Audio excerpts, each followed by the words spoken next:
Imagine showing someone from the year 2005 a glimpse of the future.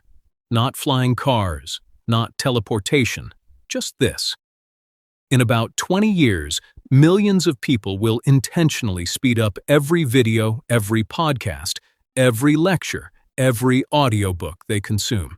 Because normal speed will actually feel too slow. The words will feel like they are arriving too far apart.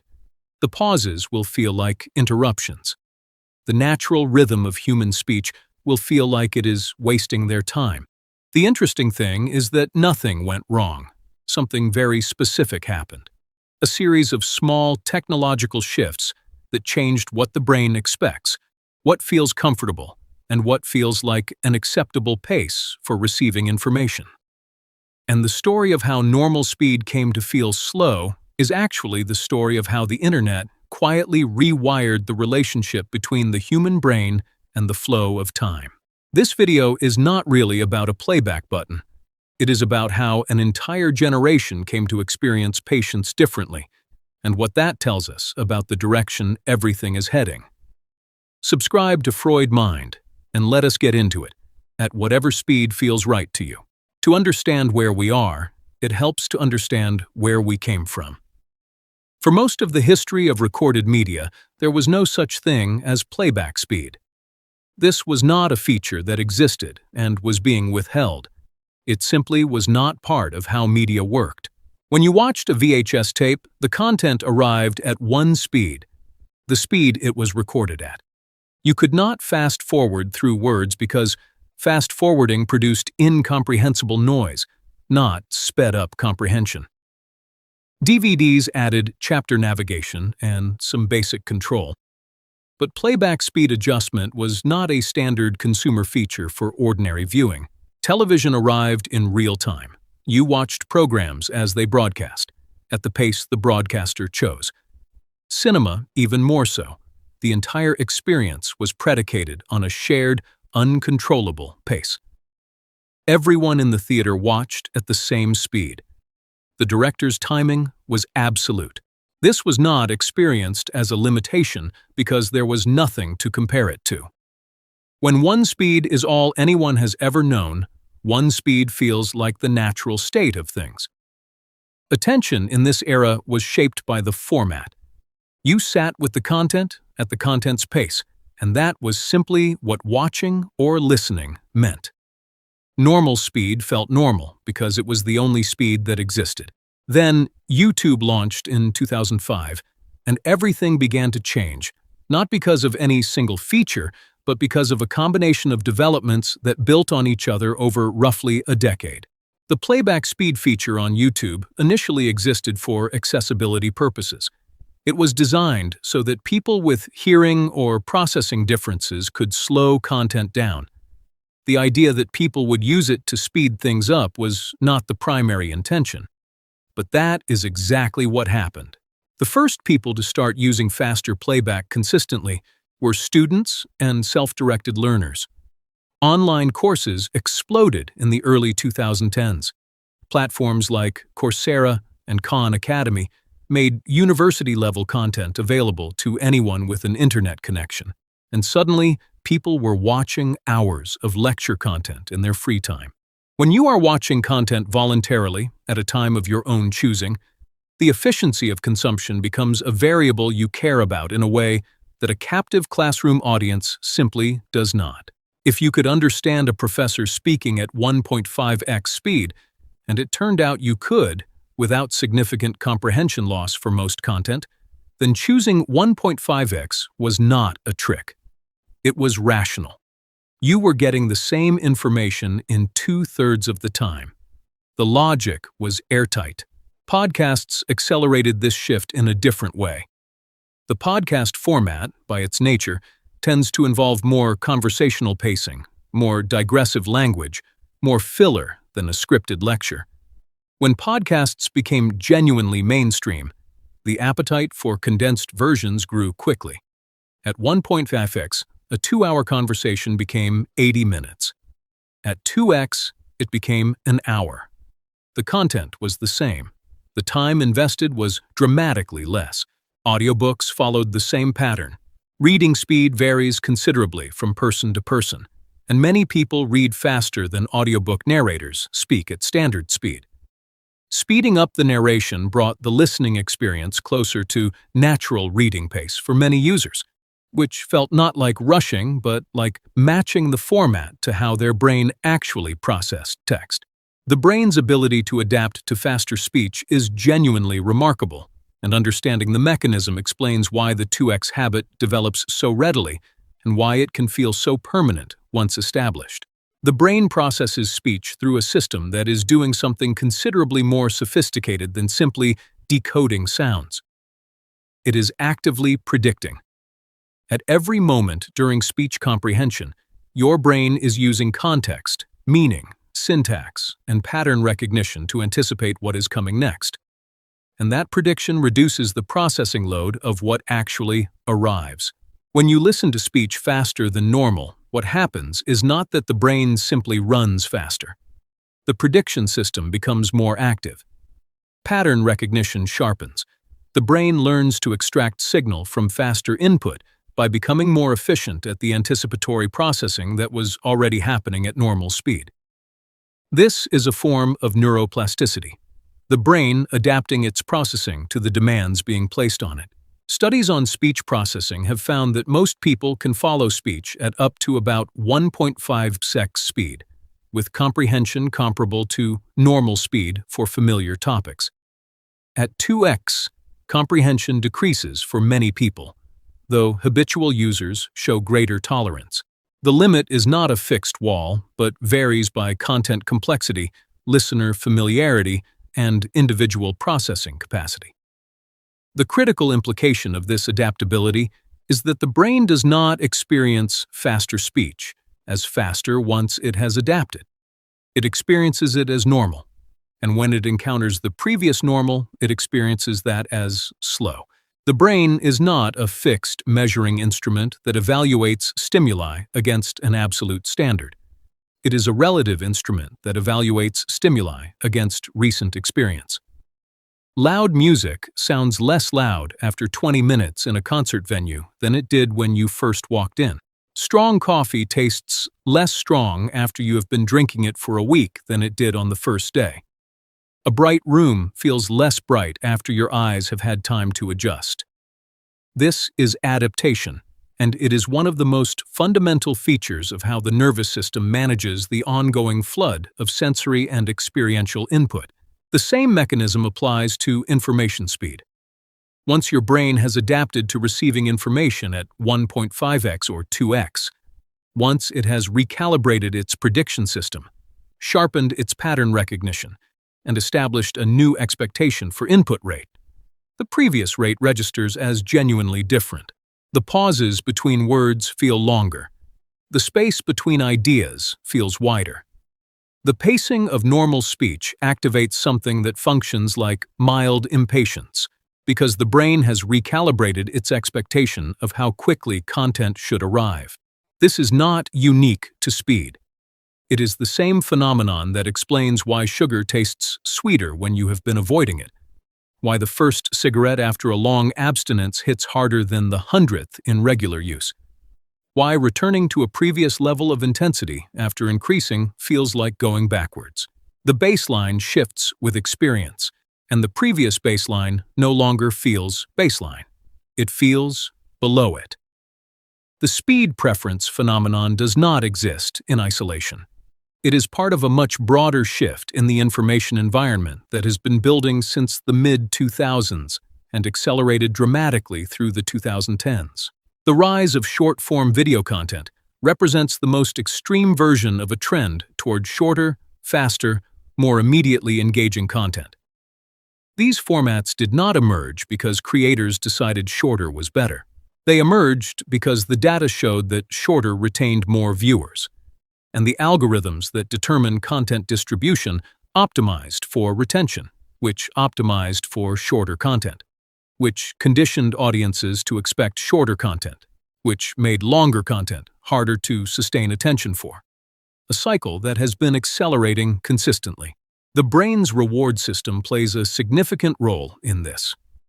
Dopamine, The neurotransmitter most associated with anticipation and reward is particularly responsive to novelty.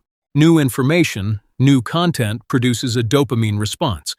The faster new content arrives, the more frequently that response is triggered.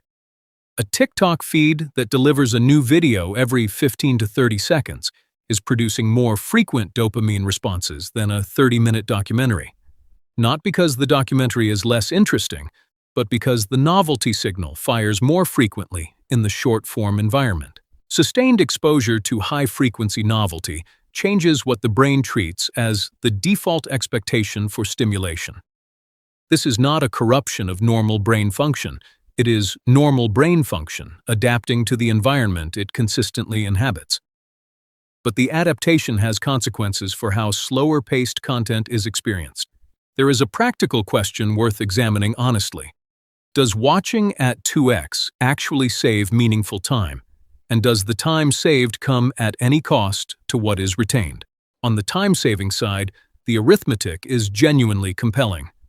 An hour of content at 2x takes 30 minutes. If someone listens to 2 hours of podcast content daily at 2x, they are covering the same content in 1 hour, saving approximately 365 hours over a year, which is more than 15 full days. For students taking online courses, the time savings across a semester of video lectures can be significant. For professionals consuming industry content, the efficiency gains are real. On the comprehension side, the research picture is more nuanced. For informational content in a familiar domain, a podcast interview where you already have background in the topic, a lecture on material you have partially covered before, 1.5x and sometimes 2x appears to preserve comprehension for many listeners. For novel or complex material, particularly material where precise wording matters, faster speeds appear to reduce both comprehension depth and later recall. The brain is processing faster, but retaining less of what it processes, particularly at the edges of comprehension, where speed is creating genuine cognitive pressure. The process of encoding information into long-term memory requires not just exposure, but processing time. The brain needs to make connections, file new information against existing knowledge, and integrate what it has received. When content is arriving faster, the time available for this consolidation is compressed. For familiar content, this matters less because the integration work is already partly done. For genuinely new information, it matters more. The honest summary is that 2x speed works better than people often assume for certain content and certain listeners, and works less well than people hope for difficult material, or when retention is the actual goal rather than exposure. There are genuine downsides to the speed-up culture that deserve honest attention. Comedy is perhaps the most obvious example of content that breaks at higher speeds. Comedic timing is not decoration, it is structure. The pause before the punchline, the beat of silence that creates the contrast the joke needs to land, the rhythm of delivery that signals to the listener's brain that something surprising is coming.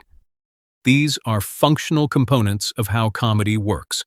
At 2x, the pause is compressed to the point where the timing disappears, and with it, much of the comedy. The words are the same. The effect is not. Film and television suffer a related problem. Directors control pace deliberately. The length of a shot, the timing of an edit, these choices are made with specific emotional and narrative effects in mind. Watching a film at higher speed compresses these intentional choices into something that was never intended, and frequently undermines the effect the filmmaker was attempting to create. A slow scene is slow because slowness is the point.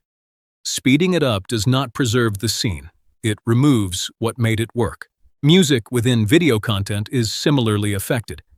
The tempo, the dynamics, the emotional pacing of a musical score are designed to operate at a specific speed. Sped-up music is a different piece of music, not a faster version of the same one. Human emotion in speech is another casualty. The slight break in someone's voice, the pause before a difficult disclosure. the change in pace that signals something significant. These microsignals in speech are partly about timing, and they are diminished or lost at higher speeds. Documentary interviews, therapeutic conversations, honest personal narratives, content where the emotional texture of delivery is as important as the words themselves, tends to lose something important when sped up. The cumulative effect of consuming most content at maximum speed may be the development of a preference for content that still works at high speed. One of the least discussed downstream effects of the speed-up trend is what it has done to content creators themselves. Creators and podcasters have increasingly adopted faster delivery as a competitive response to data showing that content with higher speech pace retains more viewers. Silence and slow, deliberate speech, which was common in respected broadcasting and public speaking for most of the 20th century, is increasingly treated as a retention risk. The result is that the content being produced is already faster, denser, and less spacious than it was a decade ago. This creates a feedback loop. Content is made faster because audiences skip or abandon slower content. Audiences increasingly expect faster content because that is what they have been consistently served, which further reduces tolerance for deliberate pacing, which produces further pressure on creators to deliver faster content. The floor keeps rising. YouTube rewards watch time and retention percentage, which means that content which holds viewers for longer is algorithmically advantaged. The temptation for creators is to interpret this as requiring faster, more densely packed content. Sometimes this produces better content. Sometimes it produces content that is more efficient but less human. Human attention is not a single fixed capacity that is either intact or damaged. It is a context-dependent, environmentally responsive system that allocates differently based on perceived relevance, interest, novelty, and expected reward. The same person who cannot sit through a slow video for 3 minutes can sit absorbed in a novel for 3 hours. The same person who checks their phone every 10 minutes during a meeting can watch a film they love without touching it for 2 hours. What appears to be changing is not raw attentional capacity, but attentional preference, the kind of engagement that feels comfortable and the kind that requires effort. When an environment consistently provides high novelty at a fast pace, the brain's preference for that pattern strengthens. This is a real change, and it has real consequences. But framing it as shrinking attention spans misses the more accurate and more interesting story. That attention is being redistributed rather than diminished, and that the redistribution reflects the environment the brain has been trained in. The direction of travel from here is genuinely interesting to consider, because the 2x speed phenomenon may turn out to be one of the more modest early symptoms of a much larger shift in how information is consumed. Artificial intelligence summarization, the ability to reduce an hour of content to a 5-minute summary without losing key points, is already widely available and increasingly sophisticated. If the reason behind 2x speed is fundamentally about consuming more information in less time, AI summarization represents the logical extreme of that impulse. Why watch at 2x when you can read a summary in 2 minutes? The answer is that something is lost in pure summarization that is not lost in faster playback. The texture of the original, the personality of the speaker, the experience of the content as a piece of human communication rather than a set of propositions extracted from it. Whether that something is important depends on the content and the consumer, but it is a meaningful distinction. Brain-computer interfaces, though still in early development, represent the furthest possible extension of this trend, the possibility of information transfer that bypasses the temporal constraints of speech and text entirely. Perhaps 2x speed is not actually changing our brains in any permanent or damaging sense. Perhaps it is simply revealing something that was always true about human information processing, that the brain is highly adaptable, perpetually optimizing, always ready to recalibrate its expectations to whatever environment it finds itself in. The person who watches everything at 2x is not broken. They have adapted to an environment that rewards faster consumption. The person who prefers normal speed is not slow. They are operating in a different relationship with content, one that may preserve more of what content can do when it is allowed to work at its intended pace. What has changed is the environment. The information landscape of 2024 is not the landscape of 2005, and the brains operating within it have adjusted accordingly. Maybe the most interesting question is not whether 2x speed is good or bad. Maybe it is what we are giving up in the moments we feel like slowing down is wasting time, and whether any of that is worth occasionally choosing to receive something at the pace it was designed for. Like and subscribe to Freud Mind for more. And if you watch this at 2x, we completely understand.